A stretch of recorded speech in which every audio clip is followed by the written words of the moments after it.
Triple G. Brace yourself for the things you'll see. From comic books to toys and more. And all cartoons that we adore. Pop culture, flicks and geeky stuff. We love it all and can't get enough. So settle in and enjoy the show. Please hit like and subscribe before you go.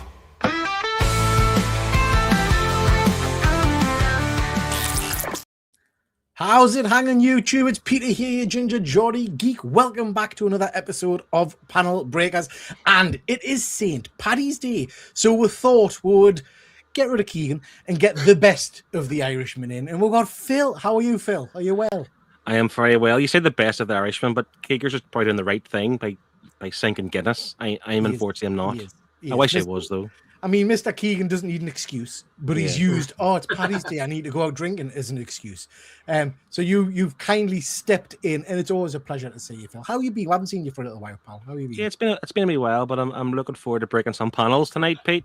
God, I like how you did. Well done. And excitedly, I know I haven't organised it yet, but me and Phil are going to get together and do some recording soon for when you first as last show, where we're going to look at the first episode and the last episode of cartoons. So we're starting off with the original Masters.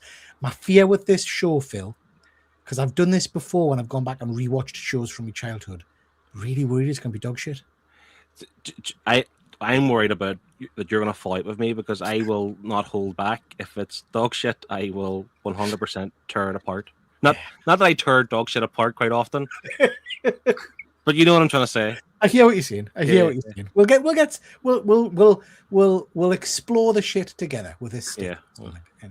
Anyway, we've also got my good pal Super Sorrel. How are you, sir? Are you well? Yes, very good, sir. Very good. I picked up a new movie today, Pete. Just because it's going to be shit. Well, it's got Lou Ferrigno in it. After your little venture to look and see Lou Ferrigno. It's not a MAGA propaganda film, is it? No, it's called The Hermit. It's absolute dog shit, Pete. Don't worry. There's a reason why Asda are selling it for $4.95. That's too dear. That's too much. You've overpaid by about £4. Never mind. Anyway, nice to see you, chaps. We've got loads to get through tonight. Before we do that, let's see who is in the chat. We've got Fuzzy of the Dunlop. Watch your friends. E. I don't know what that means, but yes. Nice to see you, Fuzzy. Hope you're all good. We've got Ash. Always good to see you, my friend. Bat Dan is in the house. Nice to see you, Dan. We've got Wayne. Always good to see you, Wayne. Hello, peeps. I may have given myself food poisoning. So if I disappear, I'm in the toilet crying. You can take your phone in the toilet, Fuzzy. We don't mind. You can watch us as you're curling one out. There you go. There's just give us a courtesy flush from time to time, Pete. Phil's face. What? What's the matter? You don't think you should watch while he's on the loo? Yeah, but I thought you said something else. I thought you'd watch us while you're pulling one. Never mind. No, curling one out. Not knocking okay. one out, Phil. That's okay. Come on, this is a high-class show, Phil. That's what I do every Tuesday. So just that's... We've got Luke really watching my videos in the bath. Yeah.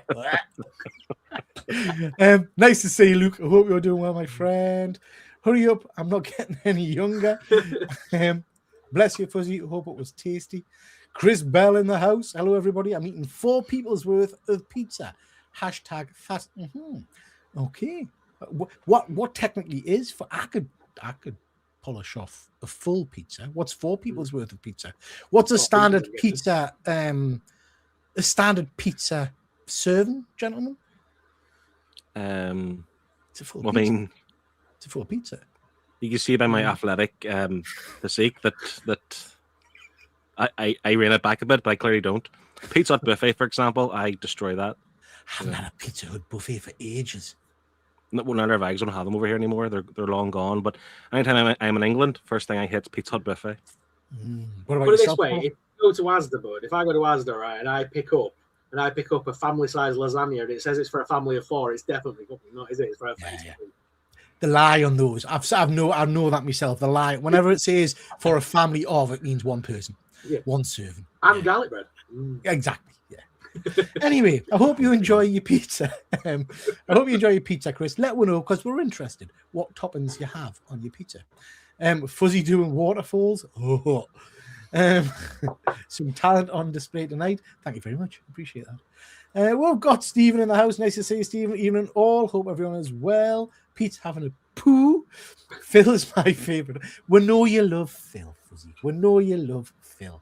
He's a Brit. He's a Brit. I am kind of really. Let's be Yeah, honest. yeah, yeah. Rip that shit, Phil. Okay. That's the Masters of the Universe getting ripped up. Phil, rip that sweet corn out. What are they talking about? I'm a bit confused. 2 minutes ago, Pete, we were talking about me ripping the shit out of Yeah. Masters of the Universe. Oh, that's right. Yes, I'm with you. I'm with you. Sorry, I've drifted off. And we've got Joshy Boy in the house. Nice to see you. Why do I keep saying in the house like I'm some kind of gangster?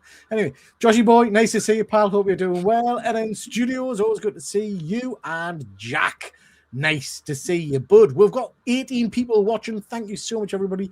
Please do hit that like and subscribe and thumbs up. It helps the algorithm thingy-majig. Please make sure you go check out Super Sorrel. Phil, what's your channel currently called? Where can people find you on the internet? I can't remember. It's been, I think it's called Phil's Nerdiverse, but I did run by an idea by Pete today about a rebrand maybe coming. So it's Phil's Nerdiverse at the minute, But it might change. God knows what's going to be next week.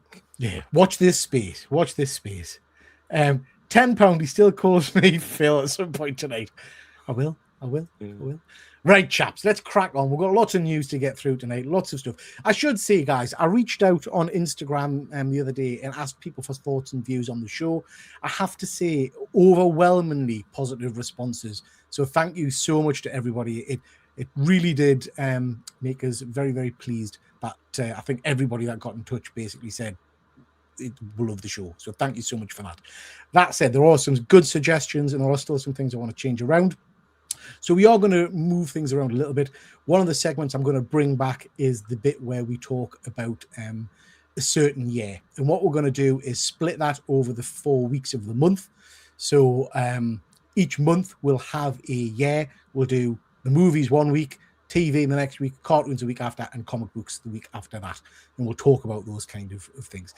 End of each show, we're going to have a bit of a chat section where we're talking about something that's topical at the moment. So tonight we're going to be chatting about the Oscars. So that should be interesting. But we'll start off, as ever, with a bit of news. This has really pissed me off. I know we were talking briefly about it before. Look at that. So we've got a bit of Sarah Michelle Gellar going on there. Hulu commissioned a pilot for a new Buffy relaunch. They've done the pilot and then they've pulled the plug. Sarah went on Instagram and basically said, Wayne, how dare you?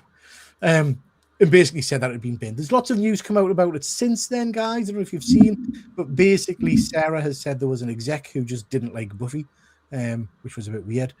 But there's also been a lot of rumblings and rumors that the pilot basically didn't have Sarah Michelle Gellar in it until the very end. She kind of only appeared at the very end of it. What do you guys think of this? Are you Buffy fans? Are you sad about this? Do you want to see it come back, hopefully, or do you not care? A massive Buffy fan. Buffy's the first show that I can really remember watching it from the start to finish. I watched it with my dad. I was like 11 when it first started. I like 17, 18 when it ended. So Sarah Michelle Gellar dominated my teenage years, if you know what I'm saying. I like how to dominate my years. Oh my god! But do you know something? I'm quite bittersweet with it because some things are better left alone. Now I would have loved to see Buffy, but let's face it, the last 10 years when they've remade stuff, rebooted stuff, or brought stuff back, it's never quite lived up to that your expectations of what it once was. And I would hate for it to sour this. Yeah. But I'm still disappointed it's not being made. Do you know what I mean? Like I want to be left alone, but also bring it back the way it just was, but slightly better. It's kind of bittersweet for me because I would love more from the Buffy universe. But if what they're saying is right and that Buffy wasn't even in it a great deal, then I don't know that I think I would have been disappointed. Sorrel, what do you think, pal? It's sad that it's not going to get made. I was a big Buffy fan growing up. I mean, my entire teenage years was watching Buffy. So yeah, it's one of the ones that I wish we never know truly what was in. We're never going to know, are we? What was truly in that episode that they made. So if she was on the end, I mean, was she ever going to be the main star of it again? I assume she was going to be like the Watcher kind of role. Yeah, I think she was going to be the Watcher kind of with thing. a new Slayer sort of coming up. the pilot's made, so we might get Yeah. it released at some point. Although saying that, I kind of in my little silly brain thought we would have had Batgirl leaked by now. I mean, that was cancelled a couple of years back now, fully filmed. You know, Michael Keaton in the bat suit and everything. I was kind of sure that would have appeared somewhere by now in this day and age, but it doesn't seem to be. Yeah, tell me this: was Josh Whedon attached to this? No.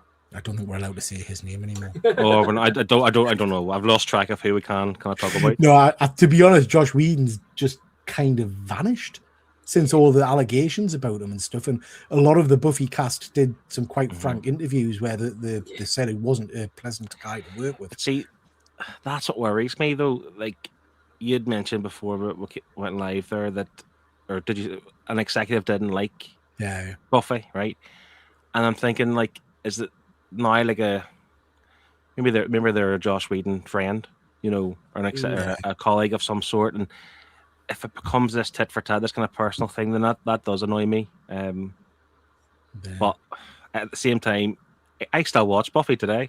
Sometimes I'll just rewatch the whole series or all 7. Is there 7 seasons? Just in 5-minute bursts or something like that, do you?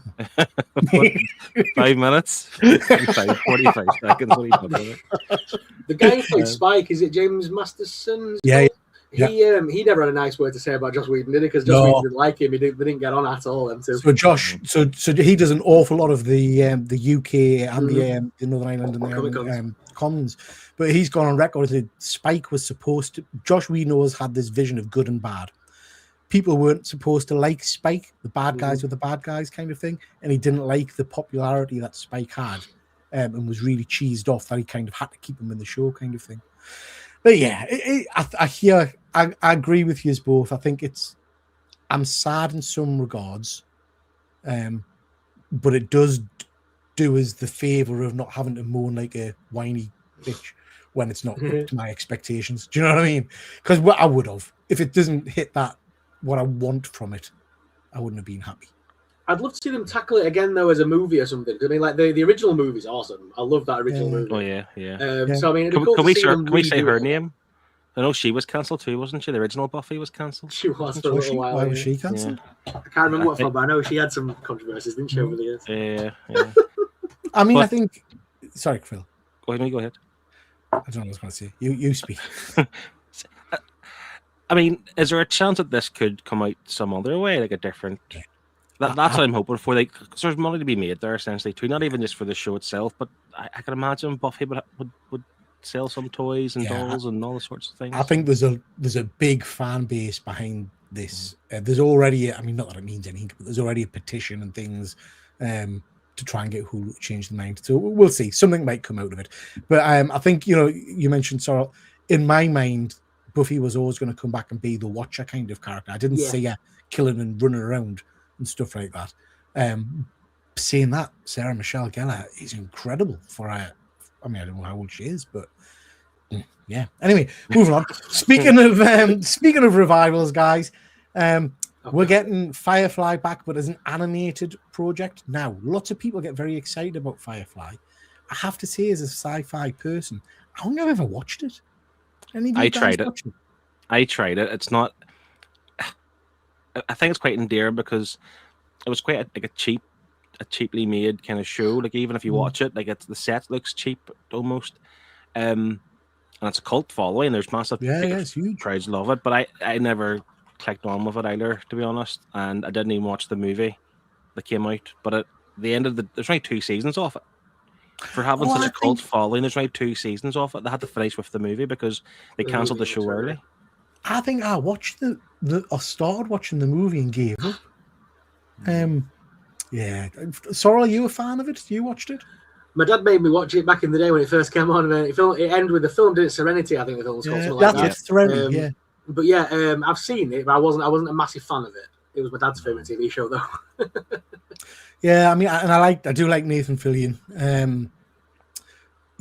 Coming back as an animated series, all the original cast. It's Space Pirates, Joss Whedon thing, isn't it? Space Pirates, Space Pirates. Yeah, it is. Space Pirates is an excellent concept. We should have more Space Pirates shows. So this should work. It really should work. I know you're a big fan of the Space Pirate, Han Solo. I know you're a big Star Wars fan, Phil. So yeah. Anyway, Star Wars tried to do a bit of a space pirate thing and then just abandoned it halfway through the series. They did. Family Guy spin-off focused on Stewie. I didn't even realize Family Guy was still a thing. I haven't watched an episode of Family Guy in crikey 10 years maybe. You guys still watch Family Guy? No, that and South Park. I know they're still going. Well, South Park's definitely still going, but I have no interest in. I don't mind a bit of toilet humor, a bit of stupid, daft humor, but not to watch like 30 seasons off it or whatever many years it's been going for now. So the thing is, well, you see the highlights on YouTube, don't you? And on TikTok, when you flick it, you'll always see the highlights anyway. Yeah. For me, this is in the same, and don't shoot us anybody in the chat. This is in the same kind of realm as The Simpsons, really. The shows that have been going on for about 100 years, and I cannot remember sitting down and watching a new episode for maybe 5-10 years of these kind of shows. I agree. The Simpsons should have ended with the first movie. That should have been the end of The Simpsons. Yeah. I don't think I've watched it since that movie, and even up to that point, it was teetering on the brink. It wasn't great, but they're still making them. People are still watching it, and there's a Simpsons maybe coming as well, apparently. Yeah, Simpsons too. Yeah. Next little bit of news there is we've got the Soldier Boy spin-off series Vote Rising. It's finished filming. Sounds great. Don't know if you guys watched Generation V, the last season of the kind of the school-based spin-off. The main bad guy in that was phenomenal. It's been announced that he's going to be in this series as well. So really pleased about that. We've got Boys, the next season coming out very, very soon. So quite excited. You guys watch the Boys series? Are you into that? I haven't finished it. It's something I need to actually finish. I'm really slow behind it. But it's not the guy that James really loves. Is it Jensen, somebody? Yeah, unhealthily. Yeah. Yeah. Well, we saw him at where was it, Liverpool Comic Con a few years ago, and I swear to God, he's not here, so we'll always talk about James. But I swear to God, he was crying when he came up to us afterwards. Oh, I met Jensen Ackles. Oh, I was like, for Christ's sake, man. Get a grip. I mean, I'll be like that if I meet Shatner, if he gets over here. Anyway, we'll see. Stephen is just saying, just seen the Upper Deck are releasing a new Batman animated trading card series set. Hobby Box has been pre-ordered. Very cool. Stephen, I bought myself the other day. I'm going to show it off on my solo show next Saturday. Bought myself a binder for me cards. I've stuck a fair few of me Transformers cards and things in there, and the brilliant Banana Man cards that Andy sent us. So yeah, got those in there. Wayne's trying to wind us up. Whoever cancelled this needs to be pulled down the pants and sit on a cactus. Also grabbed myself the first 15 issues of Oink. Good man. Thanks to your live. Hit the nostalgia feels and saw the first 15 on eBay at a great price. After that show, Stephen, I reread a couple of the issues. It's just as funny, mate. This is I don't know if you guys are familiar with Oink, a ridiculous comic from when I was a kid, about pigs, basically, but taking the nick out of kind of pop culture and things like that. Just great. We've got Efren in the chat. Nice to see you, Efren. Hi, guys, over here in Tampa. Extremely hot over here, 90 degrees. Crikey, Efren. Melting. I don't believe you, Fuzzy. I don't believe it. For anybody that I like, Fuzzy tries to tell us is a trumper. I don't believe that Sarah Michelle Gellar is a trumper. I think she is. Oh, don't, man, Phil, man. I at least think she votes Republican. If that's anything, not that it matters. But I don't think she's a Trumper as such. But I do think she's more conservative than. No, she's in support of the Democrats. It says online. I'm going off what Google said. To be fair. Hashtag call this. Yeah, Google, but apparently she's blue. Good. Hashtag called this. Fuzzy did say ages ago that he thought this would get binned. I'm disappointed. Hope another company picks up. Yeah, me too, Efren. Me too, pal. Did she always have Eurotunnel nostrils? Oh, Chris, man. Considering Fox are working on returns for both Firefly and the X-Files recently, I think Buffy fans have a right to be a little irritated. Absolutely, Andrew. Completely agree, pal. Looking forward to the X-Files revival. That'd be good. The new Buffy was the young gal from Skeleton Key. Yeah, that's right, Dan. That's right. The Buffy thing is a bit odd. Can anyone else remember a pilot that was this public before? Oh. That's why I think it'll get picked up somewhere else. There was a lot of support for it. Yeah, tons of support. I don't know. She was pretty annoying, to be fair. Who? Buffy. Keep Phil, drop James. Wow. You cry. I love the Buffy film, but not the series. Oh, you see, I was kind of the opposite. I preferred the series to the movie. I always love the film. I always had a soft spot for the film. Film's Yeah, good. it is. I mean, it is. David Fun. Arquette as well as a vampire is funny as well. Yeah. Excuse me. The first G.I. Joe script was also knocked back by the studios recently. Yeah, I saw that. They said it was he'd taken it in a very strange direction. So yeah, with Firefly, all episodes were all jumbled up. Okay. Firefly and the movie Serenity were really good. The cast made it, but like you say, the effects were a bit cheap. Look, the generations have come. Phil's seen the film. Yeah, stand it. Nice binder. I still need to order some of those Transformers cards. They look amazing and a great price.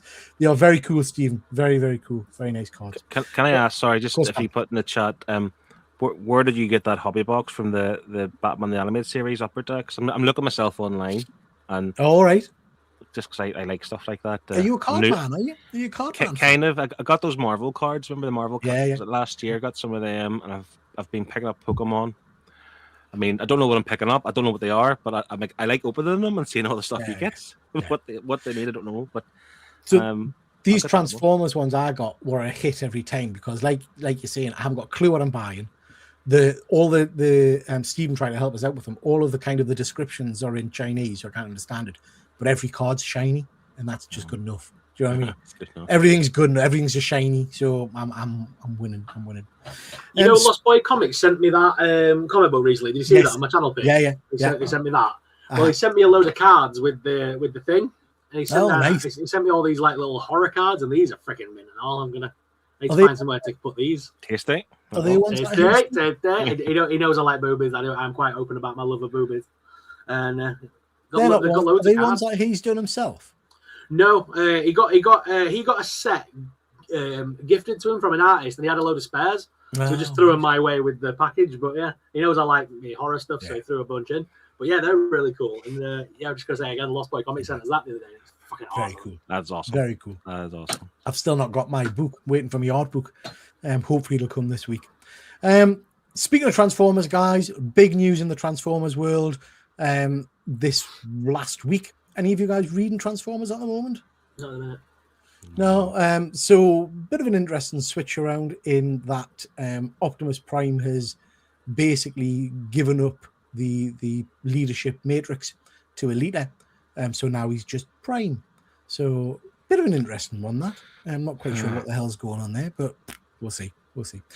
And then we've got this image today. So apparently, if all the Instagram sites are to be believed, we've got the first trailer out tomorrow for the new Spider-Man film. Yeah, I think Tom Holland did a thing, didn't he? Yeah. So and there's been loads of clips online, like a couple of second clips, which I'm avoiding. But this is one of the stills that's been doing the ropes, which is obviously a direct copy of Amazing Fantasy. I think this looks pretty cool. Are you guys digging the look? Are you excited for this? Yeah, and I love Spidey. And I really enjoyed Tom Holland's Spider-Man. I don't know about the Brand New Day stuff. I don't know what. I've never read that story, so I don't know how well that's going to be received. But I'm all for it. Yeah. But that image, I know it's a still and it's probably pixelated, but that looks like shite. Yeah, it looks very generated. That I don't know if that's just for the kind of the promos and stuff. I'm liking the web shooter design. It's quite big and bulky, and I'm liking the fact that we've got what looks like we had at the end of the last movie, a proper cloth costume. It doesn't look like he's on his own now, you know. Yeah, that's what I'm saying. He's completely on his own, so everything's going to be what's the word, amateurish essentially, because he's no money and he's on his own. So I'm looking forward to that aspect of it. Yeah, I think Spider-Man's needed to that in this series so far, because obviously he's had Iron Man most of the way, you know, all his gadgets and stuff. We need Spider-Man to go back to being the neighborhood Spider-Man, which is what I'm looking forward to in this film. Yeah, looks cool. So excited for the trailer. Yeah, when the trailer comes out, I might try and do a quick live show if anybody's free, to do a quick kind of rundown of the trailer. Might be worth doing. So we'll see what we can do. Oh yeah, I look forward to this, definitely. So I'm gonna. I mean, Phil, I know you're a good. Not that you're not, Sorrel, but I know you read a lot of comics, Phil. Joshua Williamson. I don't think that I'm overly familiar with his work. When I had a quick look, The Night Terrors shite came out, and I was like, But he was at that point. I think he might have been writing, either finishing his Flash run or the Batman. So they almost like lumped him in just to be part of that thing. Don't tar him with that brush. That's the DC problem. But Joshua Williamson, to be fair, I haven't read all the Flash stuff. He done a ridiculous run on the Flash. He's been on Batman. He's kind of moved. He's moved over to Marvel, I think, as well. Is he doing some stuff with Marvel at the minute? Or at least taking the reins, or going exclusive to Marvel at some point.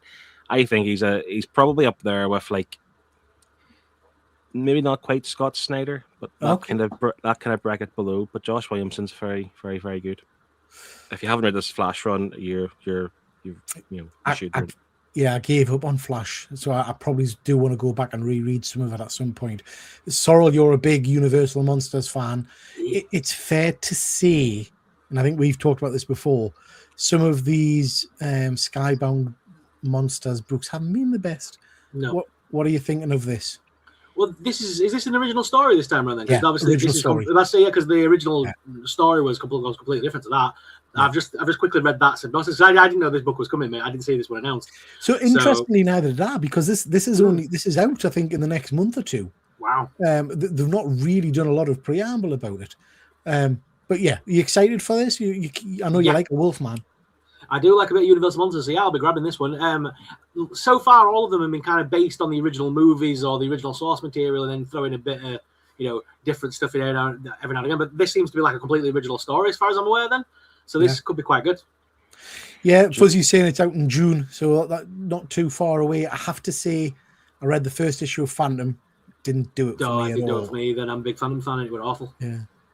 See I forget his name. You just showed his sketch drawing for you there. Elliot. Getting him to do a Wolfman on that blank variant. I might even buy that myself to send it to him. Yeah. I mean, to be fair, I always go for the blanks for these Universal books to get various artists to do stuff. Mm-hmm. But some of those covers as well are spot on. Really liking them. Particularly liking the kind of the old movie poster one with the red writing. That's what I want. Jorge Fornells, Yeah, looks very cool. Fuzzy's just saying he wrote some of the G.I. Joe solo books. Yeah, Duke, I think he wrote. Interestingly, I mean, Fuzzy, I don't know if you're still reading them. I was all in on the whole relaunch of Transformers and G.I. Joe, and then I dropped off very, very rapidly. I think I got into issue 3 of Destro or something, and then just thought, I can't be chewed with this. So it didn't really pick up anymore. I think G.I. Joe needs modernising, doesn't it? Yeah. It feels Lost Boy. Batman Returns commission came today. Great work from Elliot again. Pop that. If I haven't seen it on Instagram, Dan, I don't think I've seen it. Pop it up so we can have a look, see, pal. That'll be very cool. That red writing one's a 1 in 75. Okay. Ooh. Yeah, it's going to be challenging to get. Williamson's run on Batman a couple of years ago brought my 50 continuous year of collecting Batman to an end. Absolute tat. Oh dear. Let's see. I mean, you can't go wrong with a werewolf story, surely. Do you know what I mean? Stick him in a college, get him eating some teens. That's all I want. Okay. This was interesting, guys. Now, I don't know. Do either of you use Whatnot a great deal? No. So this kind of came from spotted it from Swaggle House, who's a great YouTuber, well worth checking out. Whatnot is a app, a selling platform that a lot of people use. A lot of our colleagues use. Von Hoot is a seller on there. There's a few people I know are sellers on there. And it's an interesting platform. Now, I have very much in the past become aware of some sellers being fantastic, other sellers absolutely being masters of the hype and generating excitement on the stream and telling you a book is super rare and they're selling it for dirt cheap, when in reality it's not super rare and it's not dirt cheap at all. There's a lot of people selling trading cards on Whatnot, and a lot of them are doing what they call these card break things, where you pay for a character and then they open the packs online and show you if you get that character, you get it, blah, blah, blah. And there's a lot of these repacks for comics as well, blind bags and things like that. So interestingly, somebody in the States has now filed a number of legal cases, basically saying that Whatnot operates like a casino. It's doing gambling, basically gambling practices, and they're predominantly aiming it at the card business, but also at the comics and blind bags as well. Really interesting, because I don't think it'll go anywhere, but it's kind of pointing the finger at saying these things where you don't know what you're buying. You're buying. I would use the example of a blind bag. It is gambling and should be governed by the same kind of rules and regulations that online gambling is. Just an interesting one. I mean, they've responded and said bollocks, basically. So it would be interesting to see what happens with the actual case itself. What do you think, Sorrel? I don't think it'll stick at all, mate, to be honest. Yeah. I see this completely just... I think someone's obviously had a bad experience and then filed a load of, obviously, complaints. But that's what I'm getting from this. But Yeah. no, there's, like it says there, card breaks and box breaks have been a thing in collecting for years. I mean, Logan Paul did one on his channel with Pokemon cards where people were putting thousands in at a time for cards. So, I mean, it's been a long-standing practice for years. I honestly, I think you're right. And I honestly think that the lawsuits or whatever will go absolutely nowhere. I didn't really at first, what I thought they were getting at was that the kind of the bidding side of things should be in some way regulated or limited, because there is very much on some sites a kind of a showmanship of, oh, you better get in now and blah blah blah. But even that, you get that on eBay. Do you know what I mean? You get excited with the last minute bids on eBay. So how you actually, I don't know. All I know from my experience on Whatnot is I got quite involved in Whatnot a little while ago, quite enjoyed it. And then I fell out of love with it very, very quickly. And I literally only go to people I know now. And there's only a couple of them on Whatnot because I know that they're safe, as it were. Other than that, I'll keep well clear, because as someone with, and I'm not blowing me on trumpet, but someone with a little bit of knowledge, it boils my piss when I'm watching it. And you've got Joe Blogs saying, oh, this is a super rare comic, it's worth at least £60, you've got to buy it now. And I'm thinking, that's a dollar bin book. That's so. Yeah, Phil, you got any thoughts on this one, pal? I didn't actually hear a story peak, because I didn't nip out. Phil pop for a poo. No problem at all. No, I didn't. Do you know what happened? So I'm wearing earbuds, and the thing came off the earbud in my ear, so I was panicking. So I had to go into the house to get the wife to get the tweezers out to take it out of my ear. I was really panicking about it. But that's my drama for tonight over with. So yeah, Whatnot. I don't like Whatnot at all. I'm not a big fan. No. Let's see what the chat is saying about that. Hang on a second. Where did I get to? I get what they're saying, but I don't see this land at all. Absolutely. I cannot see how they could legislate against it, Chris. It's crackers. Because if you were to do that, you would literally have to say, and I know people aren't a fan of blind bags and things, but anything in a blind bag you can't sell. Trading cards, technically that's random. Do you know what I mean? You don't know what you're getting in a pack of them. So yeah, it's. But you're buying it in full knowledge that it's not gambling. You're buying it in full knowledge of what you are getting as a blind product. Like raffles is a completely different thing, because a raffle is that you are buying the opportunity to potentially buy something or have something. There's no guarantee of a prize at the end of it. That is gambling. There's a difference. That is very true. Really have to watch yourself and Whatnot. So many scammers on there, yeah, especially when it comes to trading cards and Pokemon cards. Stopped using Whatnot a few months back. Yeah, I can see that, Stephen. There's some, I mean, I've browsed, like I say, a couple of months back when I was on there quite a bit, and there's some interesting individuals. Blind bags, mystery boxes, you name it, what they're going to do, shut down the whole thing. Yeah, absolutely, Chris. I love a mystery box, me. Love a mystery box, even though 90% of the time they're tat. Wasn't there a similar lawsuit to this regarding video game mystery boxes? Yes, there was. Regulation. Yeah, I didn't see that. It's like on CS:GO and Call of Duty, things like that, you could buy upgrades and things like that, and it was a mystery item or a mystery skin. Like Right. I think Fortnite did it when it first started. You got like a mystery skin if you bought like a box, and it was like whatever. Okay. You know what I mean? It was like randomized. And kids, obviously, that is gambling, and kids want to keep buying the boxes till they get the skin they want, basically. Logan Paul's a scammer too. Don't get me started on him. He's going to be the next president in America, isn't he? Wasn't he on stage with Trump? That's Jake Paul you're thinking of. Are they not the same person? Are they I different don't know. people? Are they? Logan Paul's going to be the wrestler now. And boxer, and I don't know. I've lost count. I'm so glad I beat my whatnot addiction a good 6 months or so ago. Yeah, me too, Dan. Like I say, I literally only really go on now and support Von Hoot now and then. Other than that, I keep well clear of it.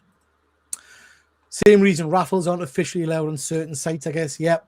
Yeah, you're right, Fuzz. The Yanks will sue their own grannies if they do anything wrong. There are no protections on whatnot. You'd really need to know the seller. Yeah, I'm like that now with whatnot. Smiley faces.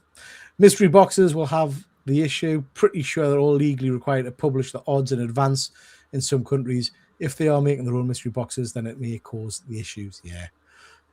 There's a big mystery box guy in America. Pop King Paul Screamer scammed 8K out of people.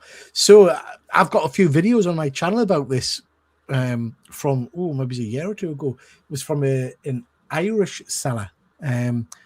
We've Got Issues. You familiar with that name? So We've Got Issues. You'll remember probably from a couple of years back. They were doing mystery boxes, and the wins on the mystery boxes were obscene. So it was like a Fantastic Four issue #1, or an AF-15 and things like that. And people were winning them. So I went in on the first box and got some nice books. Yeah, I got some nice books out of it. And then they did another one, which I think was the Fantastic Four 1 box or something. And it was just very strange. So I did some digging. And I told them, I'm a YouTuber. I'm going to do a video about it. I'll promote you, blah, blah, blah. Can you give us some information? You never really published who won the AF-15. Can you let us know, kind of thing? They said, oh, yeah. And they gave us the name and everything like that. So then I went hunting for them. And it was all a fake account on Instagram. And the person wasn't active. And it was just a load of shit. And then they disappeared. And as Fuzzy says, I got burnt, then bought more. So I did. I didn't win the big book. And then I bought from them the time I explored it. And then they disappeared after that. And they ran away with lots of people's money. But I persevered in contacting them and actually got them to refund my box because they were. Can I ask you a question? Mm-hmm. About not just mystery boxes, but all the blind bags. I know you buy quite a lot of those blind bags and stuff. Mm-hmm. Are they working like for the comic, and like, are they actually having an impact, a positive impact on like sales? And because I for one, I hate the blind bag thing. I don't like it. I like seeing people get them. I like to see what you can get. But I don't think I want to buy 10 copies of like what you would do. I just wouldn't do it. But are they working for the comic industry? Is it a good thing? So I think so. There are two different things. I think I'm an exception to the rule because I'm buying them with the full knowledge that I'm buying them because I enjoy the hit of opening them, but I'm giving them away. Do you know what I mean? Every blind bag I open, I give away. It's just what I do. Are they working for the industry? There's no doubt that they seem to generate more excitement for certain books. I mean, if you look at Battle Beast #1, that went through the roof. I mean, you could argue maybe it would have done just as well, but I don't know. Mark Spears blind bags, insane. Fuzzy's just commenting there. They never come out in time. Absolutely, Fuzzy. I've got 3 or 4 blind bags, maybe, that I'm waiting on coming from Forbidden Planet, and issue 1's already out. So the Hypes. The Muppet Muppet Noir. So that's been out ages. The blind bag's not ready yet, and it's because some of the books that are going in the blind bag are late or the covers haven't been done yet. So you get like this delay in the release of the blind bag because it's got stuff they're waiting for. Well, issue 1's already bloody out. So so I don't know. I think they're probably generating a fair bit of fund, and certainly with Dynamite, they stick in a blind bag on pretty much any book at them. It hasn't got to be a special book. Thundercats has had 4 blind bags so far this year already. 1 for Valentine's Day, 1 for the reload. It's just like I just can't tell if it just reeks of desperation or maybe it is just a good sales technique. I don't know, but I think worry that they're relying too much on that now to get their sales boosted. I think sadly there are two different groups really. The like I say, I'll use Dynamite as an example. Their blind bags are bog standard. I mean, literally bog standard. The covers you get in the Thundercat ones are nothing exciting at all. It's basically a couple of different variants, and then their special ones are the black and white cover. So there's no exciting in there. I think that's just a pure cash grab. Marvel, unfortunately, they totally ballsed it up with the quality control of theirs for the Ultimate issue #1. But that had some absolutely obscene books in it. It had a number of hand sketches by Robert Downey Jr., signed by Robert Downey Jr., which are going for like 10 grand. And it felt chock full with very, very good books to get. That's more appealing, but that does come into the whole gambling nature again. You're buying 10 copies of that, hoping you're going to get something sexy. But yeah, it's an interesting one. I get them because I enjoy the thrill of opening them, I guess. Yeah, I mean, blind bags in general has been a thing that's been around for years now, and it's been keeping the toy industry alive for a long time. Obviously, that's 90% of what I grew my channel on. And obviously, like Pete said, we're the wrong people to ask, really, because we're buying them in the full knowledge of doing it for YouTube and doing a video and giving them away and all that kind of stuff. Like I use them for trade bait for other collectibles. So I mean, it's one of them things in it. Like we're the wrong people to really do it. But I mean, they must be selling because they keep producing these blind bags with toys, comics, everything these days. It's an interesting idea, but Phil, for when I know you're going to relaunch your channel we're chatting about. That would be a really interesting video. One is speak to a comic shop. Is it selling? Mm-hmm. But two, do these special variants and stuff hold the value? Your ones like your Robert Downey Jr. one, absolutely. But if I look at your Mark Spears books, I don't know how many of those 4 billion different covers he did for Monster and the Wolf #1. I don't know how many of them. I've got friggin' piles of the shit down here that I'm giving away. How many of that actually made money or retained value? Or I don't know. I think even the Battle Beast was the last one that I kind of had a bit of FOMO on. In fact, I was actually fuzzy. I had some spare copies and sent my way.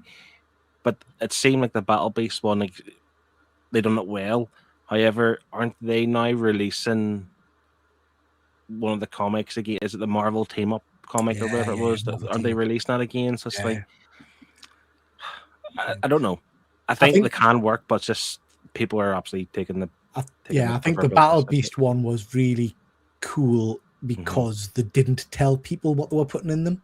Mm-hmm. So it was genuine surprise that they'd put these foil books in and stuff like that. So that was quite cool. Anyway, I see what the chat is saying. Whatnot is full of people buying comics on the newer and cheaper streams and reselling it. Yeah, absolutely. Look, I keep well away from it now. That was EA for FIFA and Star Wars Battlefront 2. It was open and digital packs for players. Tell you what, we should talk about that one night as well. NFAs, whatever you call them. And what do you call them? Non-fungal NFTs. That seems to have kind of vanished. That was all the rage a couple of years back, wasn't it? Well, it lasted about a week and then it died, didn't it? But I had big people saying, "Oh, this is the future. It's going to be the biggest thing ever." And Logan Paul got sued to bugger for his, didn't he? Yeah. They never come out in time. People buy them, and it takes months to come out, and the comics are worthless. Then, yeah, I agree, Fuzzy. The Harley Quinn Valentine's book's just coming out tomorrow. Fuzzy, the Thundercats Valentine's special still hasn't got a release date, I don't think. Still waiting on mine. Got a message from Forbidden Planet today, actually, saying it's been pushed back again. So what's the freaking point? Do you know what I mean? Every week, the Muppet Noir gets pushed back. Yeah. And again, I guess it goes to your point of why buying them, Phil. With things like the Muppet Noir one, I'm happier paying the little bit of a premium price for that because around about 10 quid, I think, for that one. Because you get, I think, 2 or 3 copies, but every bag's guaranteed a blank cover. So I want the blank cover because the guy who draws Muppets Noir is going to be at Thorpe. Well, he's at Thorpe every year. It's Roger Landry. Yeah. Nice. So I'm happy to buy a few of those and I'll keep the blank covers myself. Dynamite are the absolute worst. Yeah. Excuse me. I think it's now scheduled for the first week of April. It's just a joke, isn't I bought the Battle Beast. I've never gone back again. Oh, we've got Connie in the chat. Connie, nice to see you. James looks better. Sorry, different. I read that. No, it's better. Not You're better. right. I read that You're better. right. The main issue is what not send them out and the sellers open them early and spoil it for everybody. Yeah, that's absolutely true. Absolutely true. NFT has ended now. I'm not reading that out, Chris. I'm not reading that out. But yeah. Right, guys, we best crack on. We've got loads to get through. Bit of Dalek news, Sorrel. This is from yourself. Yeah, there were some old episodes of Doctor Who that we thought were lost forever. They've been recovered, apparently, at the BBC. So they can't find things when they want to. And they're going to put them back on television for us. So we're going to get three episodes altogether from the original series of Doctor Who. So which Doctor will that be? Oh, don't do this to me. The first Doctor, the first one, the first ever one. Black and White Doctor. Very cool. Looking forward to some new actual good episodes of Doctor Who. Exactly. Wow. How dare you. I just wanted to pop this on as well to support James, our pal James. Newry Comic Con, is that anywhere near you, Phil? Yeah, it's about less than an hour's drive. Yeah, I might get to it. Hopefully, he's got one this Saturday as well. Somewhere that I'm going to. Around, bless him. He's getting around. So, James, he's the one at the bottom, just in case you're wondering. James is a good friend of the channel, good pal of ours. We've met him on many occasions and been out for a few jars. He's a gentle giant, great guy. But he's going to be at the Newry Comic Con. James is doing sketch cards. He's a tops artist. He does incredible work, as you can see there. So if you're in the area, please do go check him out. But if you're not in the area, he is on Instagram and he does commissions, trading card commissions. So please go check out James. He does some phenomenal work. I've got some cards I'll show off one night because he's great. He's absolutely great. We've got Chris. Nice to see you, pal. Hope you're doing well. William Hartnett, they found a new episode of the 1966 story, The Dalek Master Plan. That's the fella. Thank you, Dan. Chris, was lovely spending time with you and Rob on Saturday night. Please do go check out the Comic Vets channel. He does some great stuff. There we go. There's one of James's. Oh, I've booted Phil from the screen. You can come back, Phil. You can come back. Yeah. Do you know who that is, Pete? Who is it? It's Rabbit, isn't it? It's Yuzaki Yojimbo. Yeah. Good job. Right? Yeah. So James does phenomenal work. So please do hit him up for a commission. Right, chaps. We'll do a little bit of toy news before we'll move on to some movies. These are sexy. So this is a 1/6 scale Silver Surfer from Hot Toys. It's an electroplated body, so it does have exposed joints. So lots of people are twisting about that straight away. It's got a magnetic surfboard with magnetic elements on its hands and feet, so it can actually stand and hold the board. It comes with Mjolnir. I'm presuming to reference the storyline where the surfer takes out Thanos, well, fights with Thanos in the future. I think that's pretty cool. What do you guys think of that? Think of the fingerprints, finger marks. I know. But yeah, I mean, it would be sick. Is that the word kids use these days? That would be sick. Yeah, that's good. Yes, absolutely. Yeah. I am down with the kids. Yeah. Rad, I think it would be. Norrin, rad. See what I did there? I'm good. Yeah, so I think it looks great, but I think you're absolutely right. The fingerprints and the markings on it. And a lot of people are commenting saying that the electroplate or whatever it is they use at the joints will very quickly start to flake. Yeah, it would do, yeah. Which, to be fair, I have two, I'm talking Marvel Legends here. I have two Marvel Legends, and they can't quite get the chrome. Yeah. There's two different types of chrome, if you know what I'm trying to say.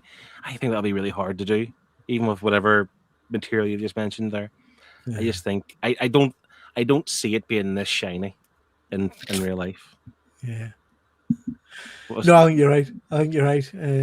Which is a shame, but it does look smart. Sorrel, what about yourself? You like that one? Yeah, it looks nice, doesn't it? It's shiny. It's far too expensive for my blood, so I can't even look at it. I'm barely trying to look at it, mate. He is pricey. I want it. He is pricey. And I can't have it. Underneath him, we've got the Mondo 1/6 scale Daredevil. Did Daredevil always have black around his eyes like that in that yellow costume? Because I don't remember that. No, I didn't think it did. The cell shading animation it's version. weird. I think I don't like it. Yeah, I'm not so keen on the dark eyes, I have to say. I don't think he did. Phil, did I he? don't think he did. I don't think he did. He don't look right to me looking at that. I don't think so, but I'm not 90 or not 100% certain. No. I don't I think do you know, a hot take. I don't like that costume for Daredevil. I mean, I know it's the original one. I get it, Yeah. but like he's red to me. You know what I mean? It's like I don't know if I like this costume at all. I don't like it enough to pay the money for this figure. Oh, yeah. I do think it's a nice figure. I love the effect. They've done a similar effect for Nightwing from one of the third-party groups. I do like the effect of the spin and billy club. I think that looks really cool. And you can replace the masked head sculpt with the standard head sculpt, and you can't really tell it out there, but the hand is holding the cowl, which is pretty cool. So yeah, it's a very nice figure, but I ain't paying the money for that one, I'm afraid. So the chat Gents, I hate to tell you this, but he does actually have on some of the old comics, he does actually have that cowl bit. I think he probably does on the Daredevil Yellow by Tim Sale, I think. It reminds us of that, doesn't it? Yeah. Yeah, but it's obviously meant to be the shadows, obviously. Yeah. And now it just looks like a black mask, if you know what I'm trying to say. Silver Surfer is going to be a fingerprint magnet, absolutely. Rad was last year, Peter. It's going to turn into a disco ball if the light hits it just right. That could be pretty cool. This is where we need Efren. Yeah, Efren would definitely be telling me about that. He's a big Daredevil man. I like the yellow Daredevil costume as much as I like the brown suit of Wolverine. Before anyone starts, I'll get my coat. I don't mind it. I quite like the yellow costume. It's not. I think if I had a choice between two Daredevil figures, I'd go for red. I think. Yeah. And also, I do actually quite like the Wolverine brown suit as well. Yeah, I like the brown suit. I like brown suit Wolverine. Okay, some of these DC, what do you call them? Pocket? Is it the panel break? No, that's a show. No, that's a show. Punchers. Page punchers. Yeah. Whole new line of those. Some interesting little figures there. We've got Batman from Dark Knight. Batman Dead Man. It's a bit of a interesting one. Lafraise, I think he's called. Bronze Tiger. Gangbuster, I want to say. Omac, Starman, and a Robin. Nice looking little figures, quite cool. Not the scale I collect. Any of you guys collect this scale? Would you be picking any of these up? No, I think I've got a Batman and maybe Flash one that were gifted to me. Yeah. But I wouldn't go out my way to. I never see them anywhere. You ever see them in Forbidden Planet? So I've no. These are the ones that come with the comic book in the pack. Yeah, that's the ones I'm thinking of. Yeah. HMV get time. Yeah. I think the Batman Dead Man ones are very well. Quite a few of them are random characters. There we go. There must be a need for them. Some of the DC reason figures. why McFarlane are losing the license. Let's put it that way. Yeah. Another couple of McFarlane figures. We've got the black suit Mongo Superman 2-pack, quite nice. Brandon Ruth, Superman, Supergirl. This is the Jack Nicholson version of Joker. We've got a Lobo with a dolphin. Marvel. What's he called again? It's not Captain Marvel. Marvel Jr. Captain Marvel Jr. I think. Shazam. Oh. Yeah. Like Black Canary and a cowboy. Who's that meant to be? Cowboy. Okay. Not sure. If Terry was in the chat, Terry would let me know. Can't remember what he's called. But again, random characters. Forgive my lack of knowledge why the characters Lobo have a dolphin. He's got a space dolphin in the books, I think, is my understanding. No, he had a space dolphin. Yeah, I've not read Lobo, but I understand at one point he makes friends with space dolphins. Someone tell us if I'm talking crap in the chat. There's a new number one launching this week, so maybe we can see. Bit of dolphin. No, he said dolphin action. That's wrong. Jack Nicholson ish McFarlane Joker pre-ordered tomorrow. Yeah, looks pretty cool. It looks cool. Forgive my lack of knowledge. I've done that one. Vigilante. Thank you, Fuzzy. Thank you. The guy with the cowboy is Vigilante. I'm buying the Black Canary when the pre-orders go up. The Black Canary is pretty cool. I like the screaming face it's got on it, actually. As well as the rest of these few. It's not Jonah Hex. It's not Jonah Hex. Vigilante. Can I ask, just because some people mentioned they're going to pre-order some of these, do these go out of stock quite quickly? No. Not out of stock, but some of them are quite limited in numbers because I can't imagine them making a lot of some of these. The Superman Mongo one, the Supergirl probably will make a load of. The Vigilante and stuff like that. I can't imagine there's a massive production line on some of those. Whenever McFarlane first had the license for DC, I bought loads of Batman figures at the start, but then it just became there's too many and too many completely random stuff, so I just stopped buying them, all of them. But you see them all the time everywhere. They're all over. I stopped pre-ordering a long time ago because of that. There's no benefit to pre-ordering these days. Yeah. Great. Now my missus knows I'm buying Black Canary. She should never put you on the big TV. They go out of stock very quickly, Phil. Oh. Because I know with Marvel Legends, I've pre-ordered like the full set off a wave of 6, but if you pre-order from certain websites, they'll give you a bit of discount. Yeah. If you buy all 6, but I've never pre-ordered a McFarlane DC toy before. Andrew's just saying, Phil, keep going. Andrew's just saying McFarlane massively overproduced their first couple of waves, but have some of the figures selling immediately. So, can't get stuff. It's just such random characters as well, and there's never any. How do you predict which of those characters are going to sell well? I would imagine, just guessing, there's a lot of love for chocolate. I'm not sure if it's just my NP, but your microphone's gone well done. Yeah, no, it is. I was panicking there as well. Yeah, you know. Now what? At all. What did you say? You're fine again now. Your voice where it just went, everything. It was like you're in a very thick bubble, mate, for a while. Yeah. Bubble. Anyway, Sorrel, tell her about these. What in the shit am I looking at? I like how you always say that, mate, but then you pre-order them after it. I say, what in the shit is that you pre-order it? These are the new seen the one with it's the Godzilla thing with the red belly. I've not seen before. What's Space that? Godzilla. That's Space Godzilla. Right. So we've got 2 new Godzillas coming out by Super 7. We've got Space Godzilla, and I believe the other one is Godzilla. I want to say 94, or is it? Yeah, or 2004. Whatever one of them. And it's basically 2 new Godzillas. They're constantly putting out new Godzillas at Super 7 these days. But yeah, Space Godzilla is quite interesting because we're going to get Space Godzilla in the new movie, aren't we? So yeah. So we're going to see loads of that Space Godzilla design this year. I mean, these are pretty cool. I do like a bit of Godzilla. I've still got what's the one you got, Sorrel? The same figure as me, I think. Oh, the -0, the zero one, what do you call it? Yeah. No, I do like the Super 7 ones, but let me just grab this from up here and I'll show you. I do prefer the SH Figure Arts ones, the Monsterverse ones. Right. Because they're so much nicer. I mean, look at this. Look at that. You know, That's nice. Yeah. Classic Godzilla chewing on a little airplane. Nom nom nom. I do actually. That is very cool. Who's that one by? That is an SH Figure Art, so that's the Bandai ones, and the Bandai ones are so much nicer. And I like Super 7, but the legs always go floppy on Super 7. The Bandai ones stay tight. I've had that on my shelf for years, and it's still in the exact same pose I left them in. It's perfect. Very cool. It's a great figure. Phil, you a Godzilla man? Not. I mean, I don't have any toys off it. No, I mean, yes, I like that movie. It came out a few years ago. Was it -1 or something? Yeah. That was a great movie, but I'm not a massive fan of Godzilla. No. You need to go back and watch the old ones where it's clearly a man in a suit going. I would struggle to watch those. I would struggle big time. I'm not convinced Phil will watch them. Yeah. We've got Huratanan. Nice to see you. Don't think I've seen you on the channel before. Welcome. What are the next big books on your horizon as you pillage your back issues like the Romans did with York? I don't really have any big books on my horizon at the moment. I have to be honest. Comment of the night, isn't it? Yeah, I'm kind of. I just see what takes my fancy. Any of you guys got any big books on your horizon? No. I don't know if the big books. I mean, I saw today when I was in a little comic book store near me, and they had From Hell by Alan.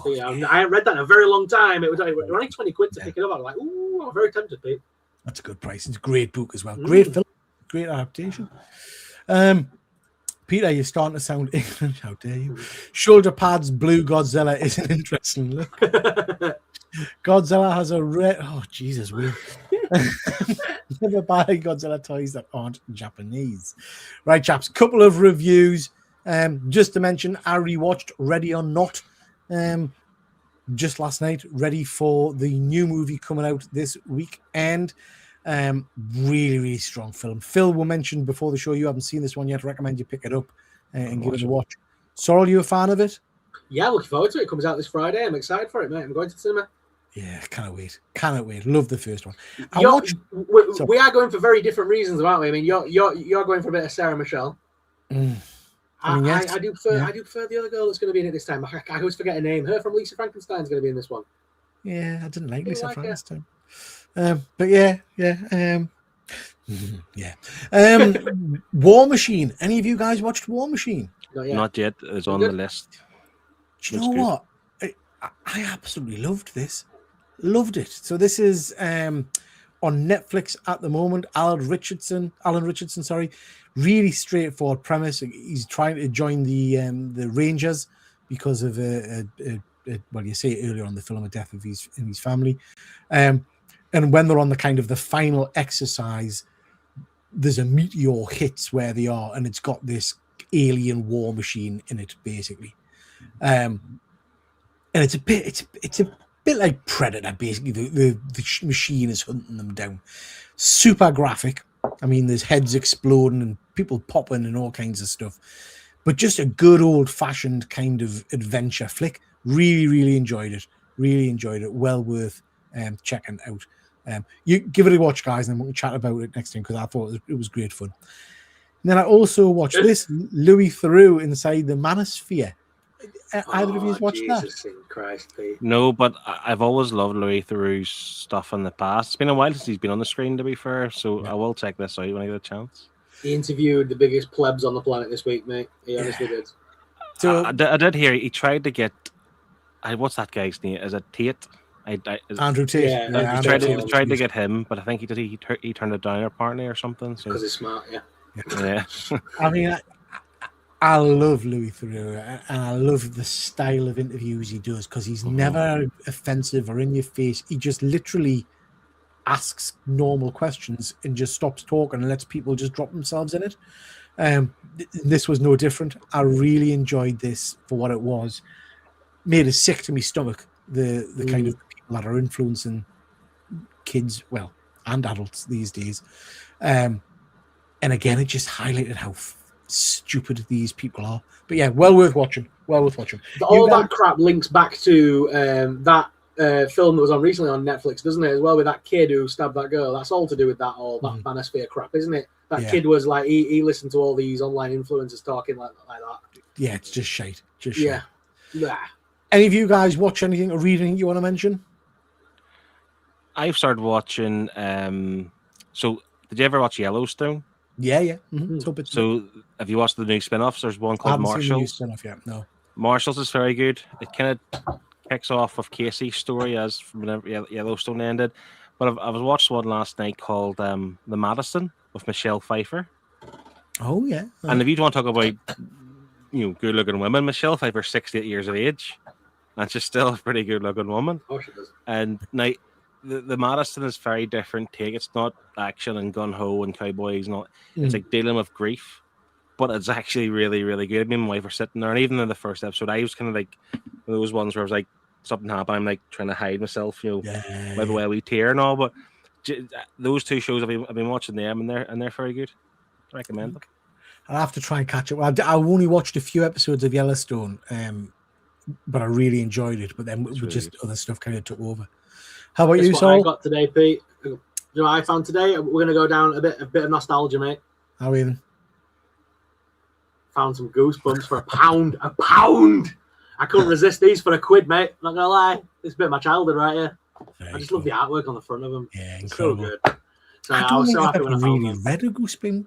I think this is where we have that. There's that age gap between me. And you. I was a '90s kid, so I was heavily at the right age for R.L. Stein and the whole rise of Goosebumps. You saying I'm old? Point Horror? No, I think you'd probably remember Point Horror more than Goosebumps, wouldn't you? Because Point Horror was like late '80s.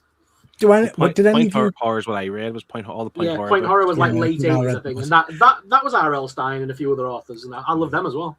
I was very into. Did any of you guys get the kind of the Dungeons and Dragons book where it was like paragraphs and it was if you want to do this, turn to page 78, paragraph 4, and you have to flip through your bloody book, and then it was, oh, you're dead. Go back to the start of the book.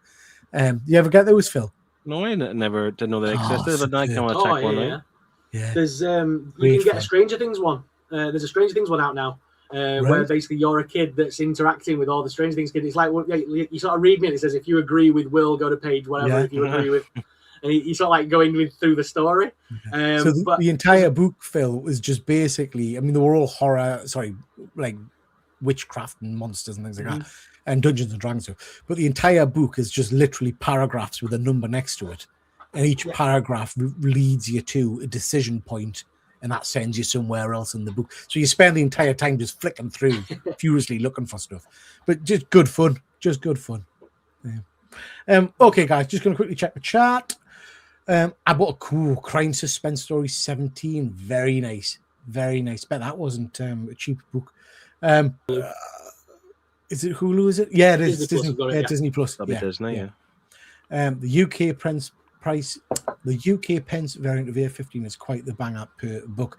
Yeah, well out of my price range, I have to say. In the F15, I'd love a one, but I don't know. You cannot justify paying that kind of money, but they are beautiful books. Luckily, the influencers I watch just make me buy blind bags and action figures, Andrew, and action figures. I've started watching The Rookie. I've heard that's meant to be really good, Wayne. I've not watched it myself, but I've heard that it's meant to be really good. No, pal, not caught up with Starfleet yet. I got to episode, which one was the last one I watched?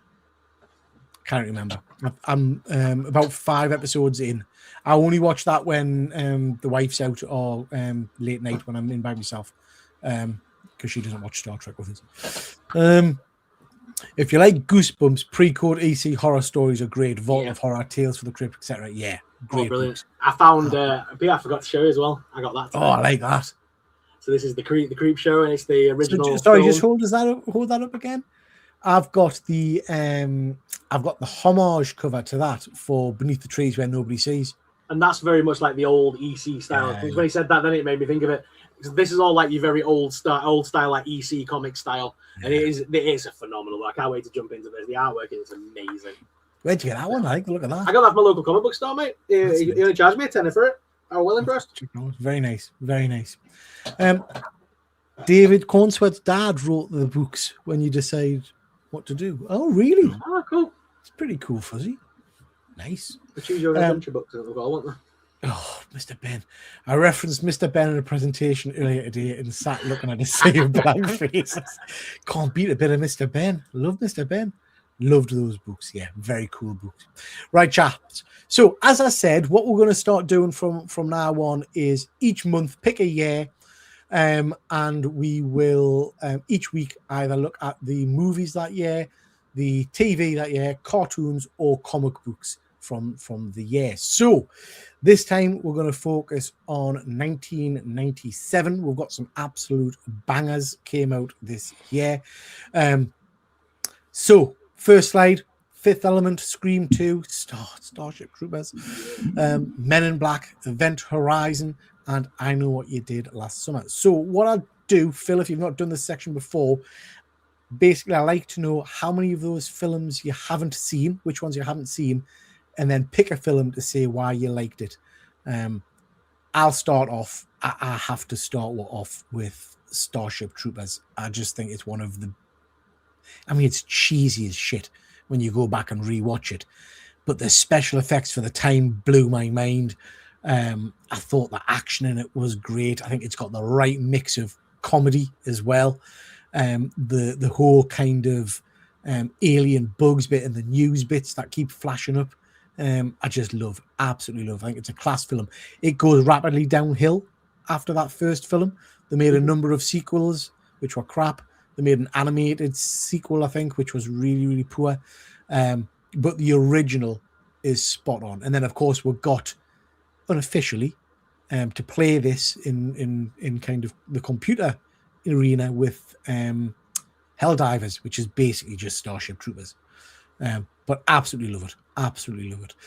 I've seen all of these movies, although I have to admit, I cannot for the life of us remember anything about The Fifth Element apart from boobies.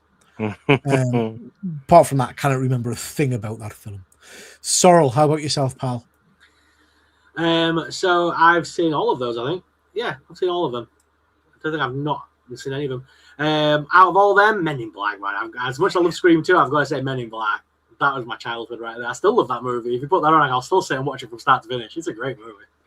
It's just fun, isn't it? It's just, and what a great team up, Unlikely of team ups, which I love about it. Tommy and Will. Yeah, it is a great, and again, goes downhill after the first rapidly. Yeah, the last one with Helmsworth was dire, absolutely dire. But the guy who plays the villain in that is in from Full Metal Jacket, isn't it? As well. He's awesome in that film. Kingpin, isn't it? Kingpin. Yeah, Kingpin. He's a Kingpin. Yeah, very cool. Great movie. Phil, how about yourself, pal? Yeah, I've seen them all, and maybe aside from Scream 2, I've always wanted to go back to revisit the rest of these. The fifth film, I'm the same. I remember I liked it, and it was weird, but I couldn't tell you too much about it. I like the girl who's in it. Yanovich or something. Yeah, whatever. She's in all the Resident Evil movies. So I like her. And Event Horizon's one of those ones. I think when it first came out, it's quite a deep movie about God and all kind of stuff as well, isn't it? A wee bit?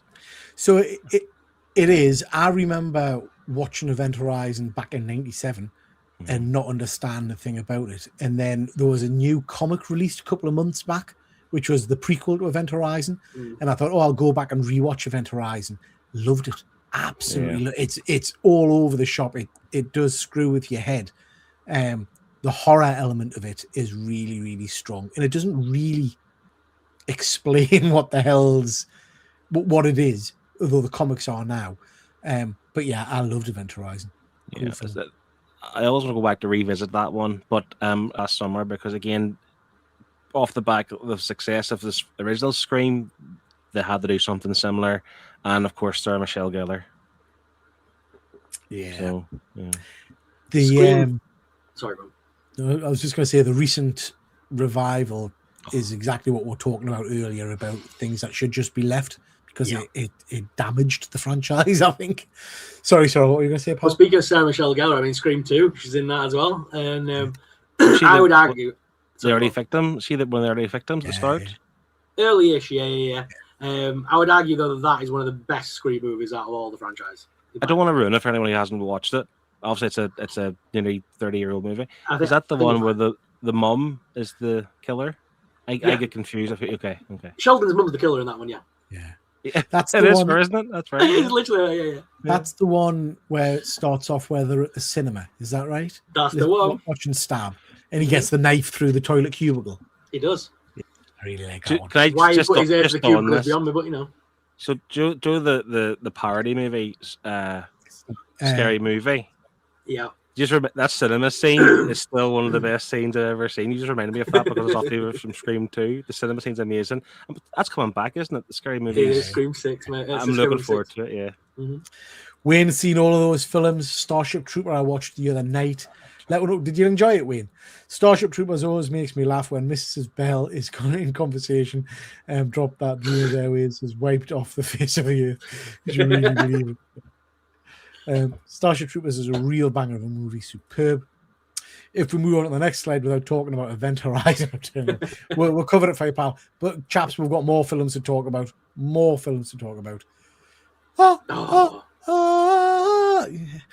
got Titanic. Oh, Phil. I was hoping this would be on Face Off because have you seen this new trend on Instagram where people are like, "Here's me now," and "Here's me or what we like in the '90s." Yeah. And it has like a John Travolta one, like what we like in the '90s, and it all had your man. Oh, what's his name? Nick Cage. Nick Cage photos from the '90s. Yeah. It's like, but no, like I just stuff like that. That's hilarious, all that kind of stuff. But yeah, I'm glad Face Off is. I love it. They keep talking about a sequel, with Nick Cage and Travolta, which would just be phenomenal. So we've got obviously Titanic, Lie, Jim Carrey. I don't care what people say. Love a bit of Jim Carrey back in the day. I think he was great. Face Off, one of those just amazing adventure cop movies, just superb performances. Both Travolta and Nick Cage at the most unhinged, which is always fun to watch. Austin Powers, didn't like it at all. First time I saw it at the cinema, me and my wife walked out. and then fell in love with it on video. As good as it gets, I've put on there because that's a guilty pleasure of mine. I'll watch anything with Jack Nicholson in it, and this is one of the, I think, the best films. And if you haven't seen it, he plays a romantic novel writer, but he's got horrendous OCD, and he has to go on a kind of a road trip with a waitress who he's fallen in love with, and his next door neighbor. It's just tremendous. Is that the actress? She was in Twister. I forgot her name. Helen Hunt, I think. Helen Hunt, yeah, something. Is that her? Yeah. That's a great movie. Yeah, it's great. Love it. And and then we've got Batman with Arnie and Uma Thurman and all the rest of it. Yeah. So I have seen all of those. The one I would pick to talk about is Liar Liar. Like I say, I know not everybody likes Jim Carrey. I loved him at this kind of period. I loved Dumb and Dumber. You know, I loved Ace Ventura. Liar Liar was just superb. You know, it's just hilarious. It's just a very funny film. I watched it again recently and it's great. And I like the outtakes at the end even more when he's kind of just totally improv. He's just a very talented guy. So yeah, love Liar Liar. Phil, we'll start with you, pal. I'll go back to Face Off because I'm of the opinion that was like peak 90s kind of peak Nicolas Cage. He had that, he had The Rock, and even John Travolta had a good few movies around that same kind of time as well. Again, it's one of those ones. Yeah, Connor, exactly. There's you could name easily half a dozen for each actor at that point in that kind of time frame. And yeah, it was superb. Like it was so have you seen all of these then, Phil? Yeah, all of them, unfortunately, because there's the Batman and is it the Batman and Robin? It's called, isn't it? I think so. Yeah. Yeah, that's that pish. I mean, Alicia Silverstone was always, you know, I was a young boy at this point. You know, I always liked her from that movie she done when she was like a spoiled kid. What was that movie called? Was it Clueless? Clueless, yeah. So I've always liked her from it, and I remember watching this just to see her. Couldn't care about Batman, and it was just absolutely rubbish. Bane in this is a disgrace. Oh yeah, the whole thing is George Clooney should not have ever been Batman. Is this the one where he's got the bat credit card, or is that? Yes. Oh dear me! He even makes a cha-ching noise when he pulls it out. I forgot all about that until you've for God. Sorrel, how about yourself, pal? I swear to God, you're going to say you love Batman and Robin, aren't you? I am, mate. I'm coming back to it in a minute. But I've seen all these films except As Good As It Gets. I've never seen As Good As It Gets. Yeah, it's good. But I've seen all of those movies, as you say. There's some great films in there. But Batman and Robin, man, come on. Joel Schumacher put nips on Batman. Isn't that amazing? Mm-hmm. Whatever he looked at the Batsuit and thought, you know what that needs? Nips. That's the funniest thing on the world. But no, admittedly, I was 10 when that came out, 11, if that. No, I wasn't. I was about 10 when that came out, I think. So I mean, I was young, and I enjoyed that. That was my Batman growing up. Batman Forever and Batman and Robin. I didn't hate them, and I still don't. I can still put them on and enjoy them for what they are. Okay. You can't deny that Uma Thurman did bad things to you as a child. Come on. Uma Thurman, yeah, but. Okay, yes, I agree with her too. Alicia Silverstone fit, but I mean, Uma Thurman was different level sexy, I wasn't it? preferred the Batwoman costume. Really? Yeah. Even the little sexy dance she does with the little gorillas. Yeah. Can I just say, I'm not trying. That brought back a memory, didn't it? Look at Pete's little guilty face. Yeah, I'm not trying to trigger Pete because he knows what I think about the Batman movies from the 90s. They're all trash. Well, I mean, Phil, the first one was good, the second one was good, but then they don't hold up today. This one didn't hold up in 1987. Right. So hold that thought.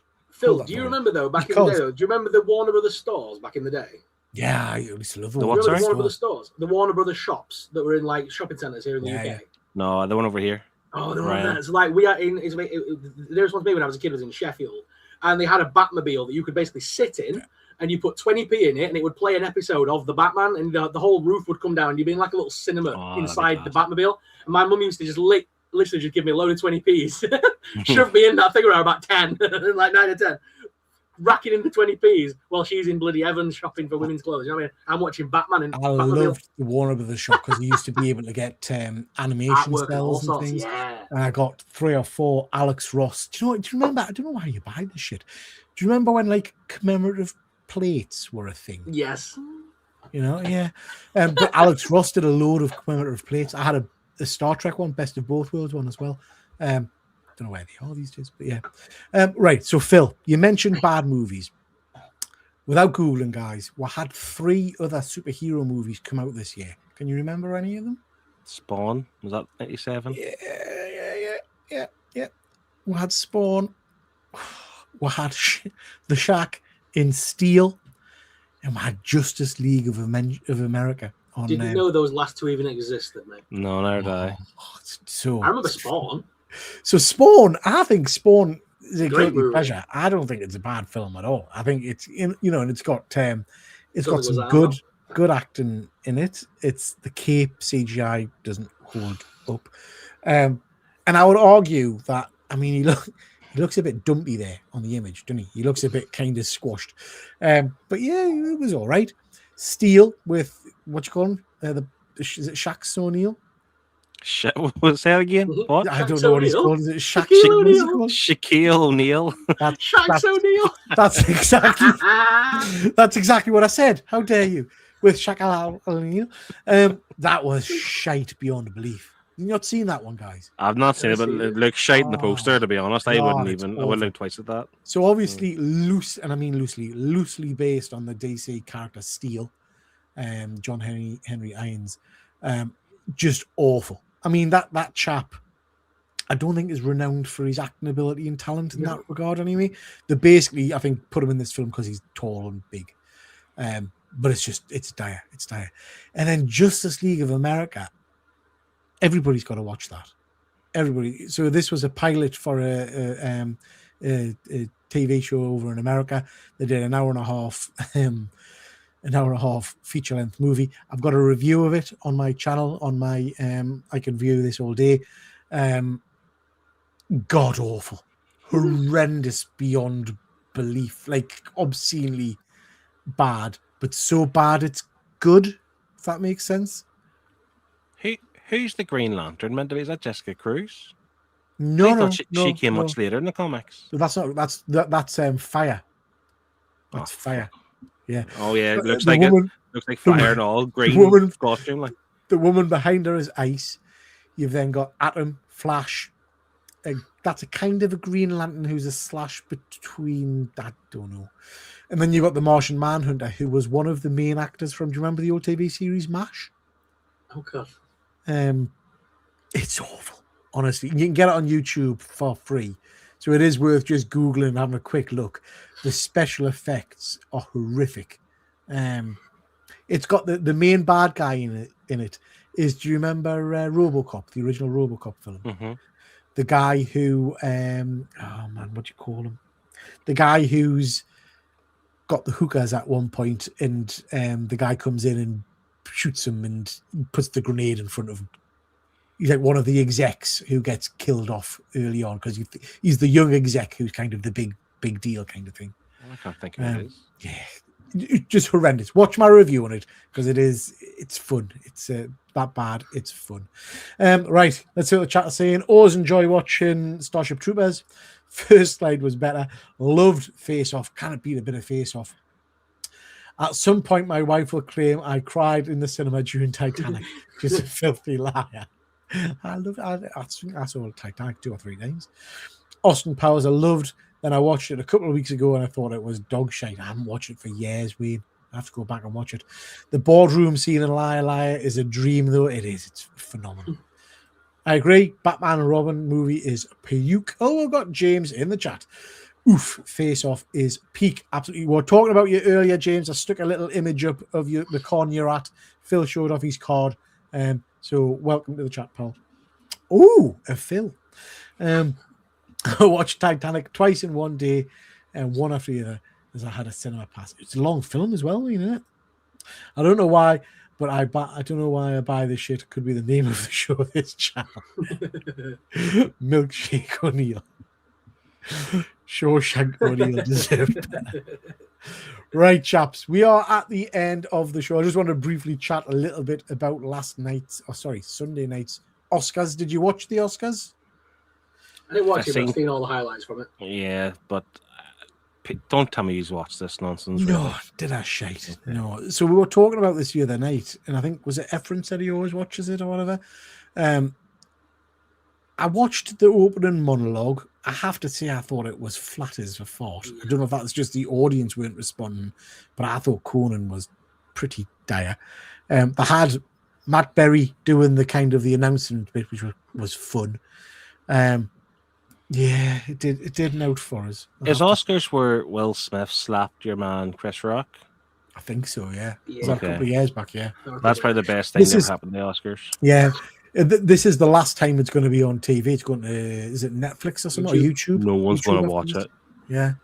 I mean, I used to enjoy, I don't think I've ever had the desire to sit through an entire Oscars show, but I always used to rewatch the opening monologue and stuff when it was like Billy Crystal, because I thought he was superb. And I did quite like when Ricky Gervais was doing it. Yeah. I got he's in the Golden Globes. That's Golden Globe story, yeah. Yeah, he was great. I got nothing from Conan O'Brien. I thought he was flat as anything. Just didn't out for us. But anyway, a bit of big news is horror seems to have really come back. We haven't had horror winning anything at the Oscars for a long, long time. But this year we've got a whole host of interesting awards, which was fantastic to see. Sinners, Frankenstein, Weapons, and K-pop Demon Hunters. Sinners won a fair few, didn't it? Yeah, they all came out quite well and won some good stuff. Very pleased that Frankenstein also picked up a few of the kind of the set design and things Oscars. I'm not going to go through all of them, guys, because it'll bore with TDs, but we'll just talk briefly about some of the big ones. So, Best Picture, one battle after another. I ain't seen it. Any of you guys seen it? Yeah, it's really good, to be fair. Whether it's Oscar worthy or not, I don't know, but it is a very good show. I know James has seen it and James rates it, but then James rates a lot of shit. So I have heard it's good. Sean Penn also won the Best Supporting Oscar for this as well. And I can see why that would, if you watch the movie, you'll see why he would deserve the Oscar for that performance. Yeah, Sean is a funny one, you know, because I know he's a very talented actor, but every time I watch him in an interview or anything where he's not like Grumpy Bastard. Acting, yeah, I think, I can't stand you. You're a prick. Yeah. So yeah, he's really bitter. He's really grumpy. Yeah. So that's an interesting one. Best Actress, Jessie Buckley for Hamlet. Again, I haven't seen that. Any of you guys seen it? No, but she's Irish, so there's a lot of people over this side of the water are very proud of her winning the Oscar. So I don't know what else she's been in. I don't know. I can tell you myself. She's the bride, isn't she, in the new Frankenstein film?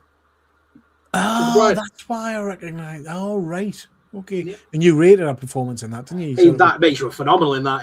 The film itself is all media. It's all right. It's good. I enjoyed it. But, I mean, she was the standout. She's a star in that. Yeah. I can't say that that's a movie that particularly draws me, I have to say. It's not one that I'm going to rush to see. But then we've got Michael B. Jordan, got Best Actor for Sinners. I love Sinners. Big fan. You seen it, Phil? I haven't seen Sinners. It's one I need to watch. I'm not dissing the movie, but this is kind of why I hate the Oscars, right? Because your man Timothée Chalamet was favourite to win this award, and he said something about ballet, and all of a sudden he doesn't win the award. So is this award based on your performance in this movie, or is it not? And that's why I do not give credit to any of these awards, because they're not based on the movie. It's almost political, like, you know, who's your favorite or what you do outside of the movie, and I hate all that nonsense. I'm not saying he doesn't deserve it, Michael B. Jordan. I've never seen the movie, but I mean, he's very good.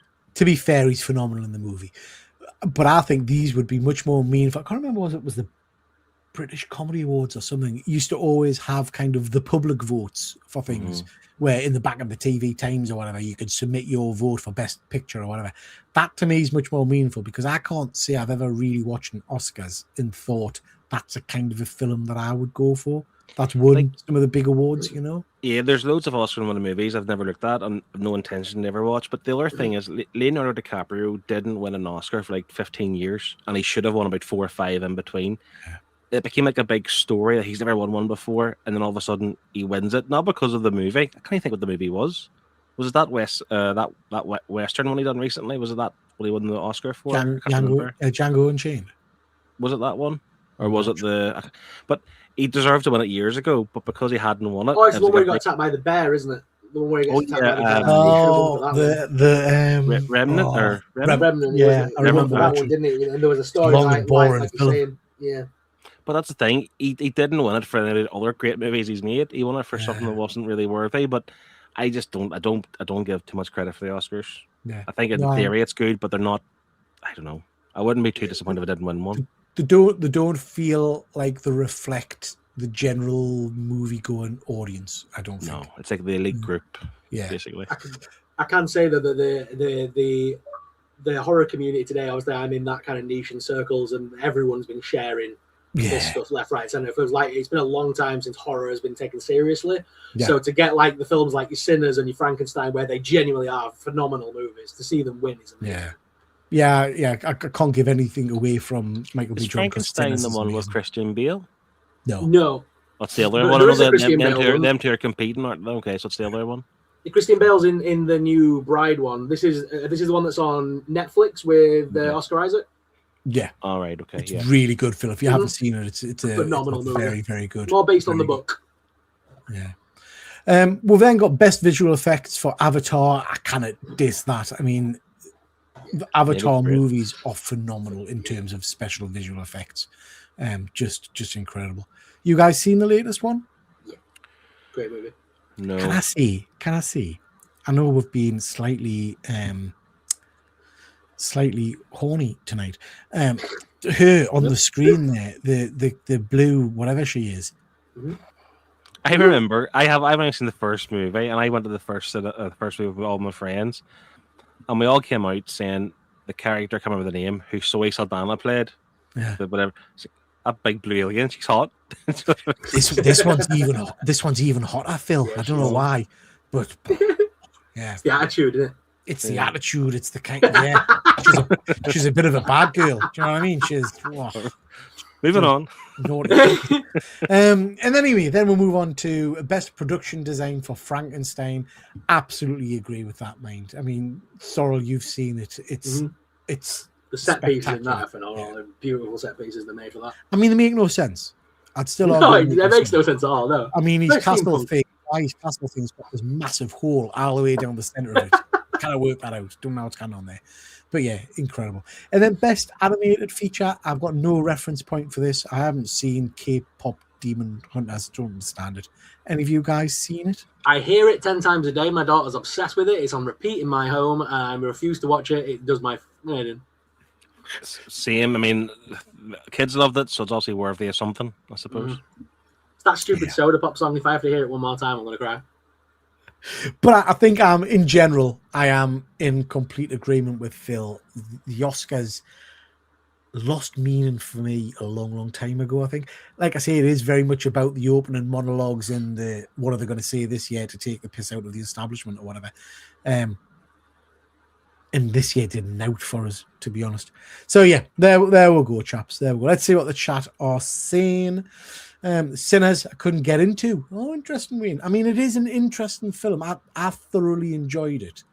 But I can understand why some people might not enjoy it as much because it does take a while. Yeah, it reminds me of Dusk Till Dawn. The first half of the movie, you don't see the end bit coming, like the whole vampire thing's hidden, and it's clever. Yeah, and that's what James is saying. I haven't entirely seen Sinners. I hear it's a Dusk Till Dawn remake. It is very similar to Dusk Till Dawn. It is very similar. Only Oscar-winning movie I've seen is K-pop Demon Hunters. Well-deserved win 2. Good stuff. Love K-pop Demon Hunters. I blame my little nieces. Getting a lot of love. I will watch it when it... I mean, I've heard so much about it. When it comes onto Sky or whatever, I will give it a go. Do you know what I mean? Just to see... It's on Netflix, mate. Is it on Netflix now, is it? Mm-hmm. The film, I thought that was a TV series. No, it's always been on. It's a film. Right. It's been on Netflix since the beginning, mate. Oh, I shall check it out then. Oscars would be more interesting if there was a minimum box office performance to be eligible. Yeah. Stop giving awards to movies that only 9 people watched. That would be purely win Oscars. Absolutely. But this is true. There's movies get nominated before they're even released. Yeah. Into the cinema, which I think is baffling. Yeah. Because it could be really shit. Maybe no one watches and still win an Oscar. Yeah. Well, it's decided by the Academy, isn't it? So it's other people in the network of actors voting on actors. So it's never going to be what the ones we watch are never going to be like. That's like if it was, things like Marvel would be up for Oscars more often because more people see Marvel. Well, this is it. I think that's the thing when you look at the box office kind of take. There's very rarely the big box office movies represented at the Oscars, and that's the people. Otherwise, Vin Diesel like 10 of them. I was going to ask, did any of the MCU movies ever win an Oscar for anything?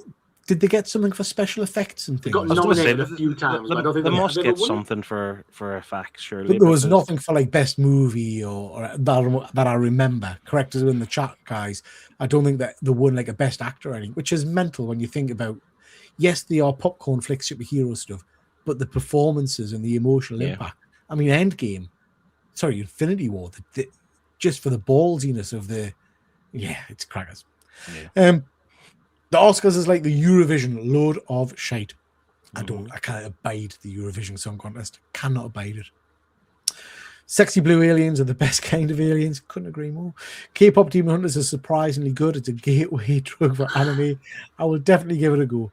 I enjoyed K-pop Demon Hunters too. My niece got me into it, and I watched it with her and was surprised at how good it is. Lots of love for it. I'm gonna have to check it out. Okay, chaps, that's the end of tonight's show. Just to briefly say a big thank you to all of the members of my channel. Please do check it out and check out Sorrel's channel because he's got a membership up as well. Loads of people are supporting, so thank you so much for that. Really, really do appreciate all of you guys supporting the channel. Couple of videos out. Please do us a favor and give these a little watch just to help the old algorithm if you haven't watched them already. Thundercats Lost in Time. I'll save you. Skipping to the end. Shite. Didn't get anything good. And then I got this. This is the Infinity Saga model kit from Blockies. Built that the other day. Surprisingly easy to build. And it looks, I don't know where I put it. It looks incredible once it's built. I've got the Superman to build. I'm going to be really interested to see whether I like that one as much. I think the Blockies for me, I know, Sorrel, you've opened a few of these. Mm-hmm. The Blockies for me work best when they're Transformers or they're kind of metallic like that. I'm not sure how they're going to look in terms of a human form. I've not done any of the human ones yet, but the ones that I saw at London, they look good, mate. They look good. Well, I've got I want the Rocket Raccoon. There's a Rocket Raccoon from Marvel, and it looks amazing. Yeah, it looks cool. That looks cool. So please do check that video out. Myself and Efren did our comic catch-up, which is our advanced preview show. That's a live show on my channel. We did that Friday. Please go have a look at that. We've changed the format of that a little bit, but looking at comic books coming out in May, I believe it was. Bloody hell.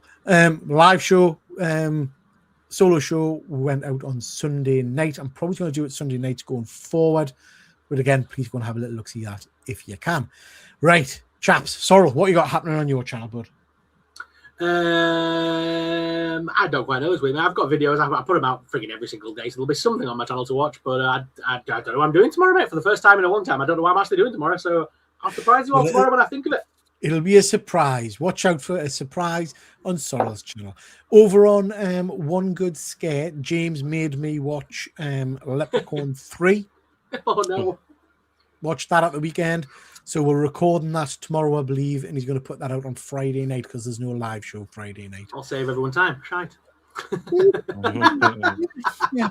Phil, what about yourself, pal? Have you got anything happening over on your channel? So I am considering making videos again. Just you have that wee itch, but I've been thinking that for months now. I'm going to rebrand it somehow. I don't know how. And I've actually been utilizing ChatGPT for some scripted videos, Peter. Yeah. So we'll see how that goes in the next few weeks. Hopefully, I'll get something out. Good. My main video I've got in mind is a gripe at Marvel. Marvel's doing my absolute tits in at the minute because their books are shite, and it annoys me. So it's gonna be more like a moaning video than anything. Call it hot takes, and you're onto a winner, mate. I struggle to think off the top of my head of any Marvel books I'm particularly enjoying at the moment. Do you know what I mean? I read that Imperial Guardians last week, and shite. Yeah. The books I read last week, again, I read a lot of issue number ones. The two books I probably enjoyed most were the two kind of horror ones. Can't remember which studios they were from, but yeah, Marvel, cack, absolute cack. So, I've got high hopes for the new Daredevil series, but Marvel need more than just one book to do well. The thing is, Marvel and DC are meant to be the pinnacle of the comic, standard. They are the guys that run the business, and yet their comic books are the worst out there at the minute. In all honesty, Yeah. And all the indie. DC are the best. DC. got some- I haven't read a DC book in ages. Not one that I've thoroughly enjoyed. I mean, I've But if you- persevered. I persevered with Elvira and Harley Quinn, and it was If you look at if the you top take- 50 for 2025, DC have like 45 books in the top 50 sales.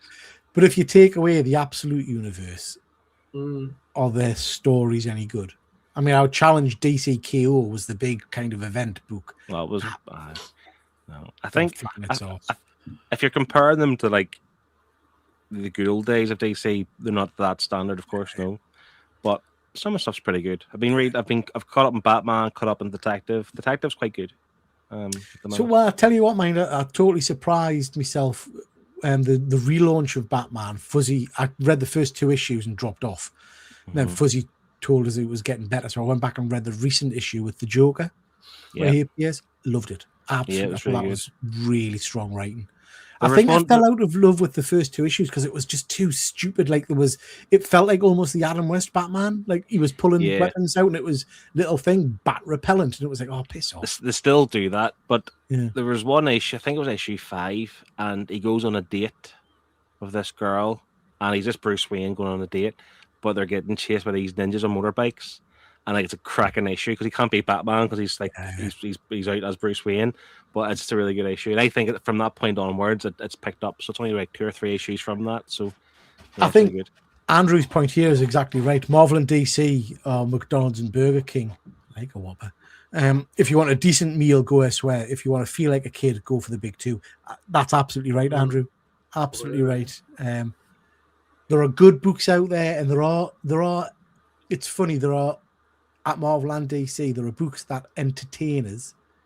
If I just wanted something to quickly flick through and have a read of, and just a relaxed read, but they don't stimulate us, if that makes sense. Whereas I get more enjoyment from a lot of independent companies looking at their comic books and reading their stories.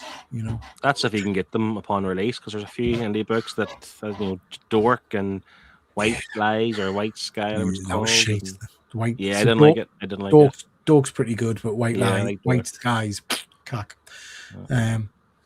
Yeah. Anyway, okie dokie. Listen, thank you so much, everybody. Thank you, Phil, for jumping on, pal. Really appreciate it. Love whenever you're on the show. So thank you so much for jumping on. We do appreciate it.